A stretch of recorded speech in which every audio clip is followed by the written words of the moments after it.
నమస్తే, welcome to KK news. నేను శ్రీదేవి.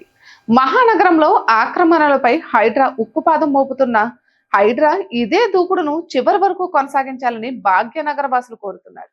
చెరువులు, కుంటలు, ప్రభుత్వ స్థలాల్లోని నిర్మాణాల కారణంగానే విశ్వనగరం అని చెప్పుకునే భాగ్యనగరం చినుకు పడితే చిగురుటాకులా వణుకుపోతోంది. కాలనీలు జల దిగ్బంధనంలో చిక్కుకుంటున్నాయి. ఇలా చెరువులు, కుంటలు ఆక్రమించి కట్టిన కట్టడాలలో జూబ్లీ హిల్స్ లోని లోటస్ పాండ్ లో నిర్మించిన జగన్ నివాసం కూడా ఉంది. ఇప్పుడు ఆ జగన్ నివాసానికి సైతం హైడ్రా నోటీసులు ఇచ్చింది.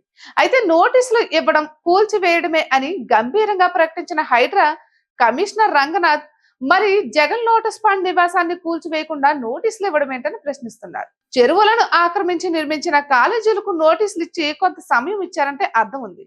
విద్యా సంవత్సరం మధ్యలో ఉన్న సమయంలో విద్యార్థులకు ఇబ్బంది కలగకూడదన్న ఉద్దేశాన్ని తప్పు పట్టలేదు.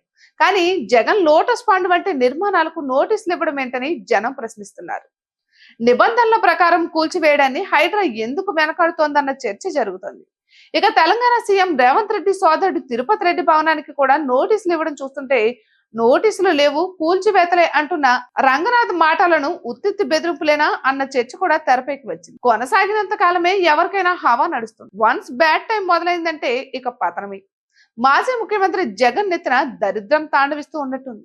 అన్ని వైపుల నుంచి ఆయన్ను సమస్యలు చుట్టుముడుతున్నాయి. ఇప్పుడు ఆయనకు మరో సమస్య వచ్చి పడింది. హైదరాబాద్ లోని లోటస్ పాండ్ దగ్గర ఉన్న ఆయన ఇల్లుని ఎందుకు కూల్చివేయకూడదో చెప్పాలని హైడ్రా నోటీసులు జారీ చేసింది. బంజారా హిల్స్ లోని నాగమయ్య కుంట చెరువును ఆక్రమించి జగన్ ఇల్లు కట్టారని పేర్కొంటూ హైడ్రా నోటీసులు ఇచ్చింది. గతంలో హైడ్రా రంగ ప్రవేశం చేయక ముందు జగన్ లోటస్ పాండ్ ముందు సెక్యూరిటీ గార్డుల కోసం నిర్మించిన కట్టడాలను సైతం జీహెచ్ఎంసీ అధికారులు కూల్చేశారు.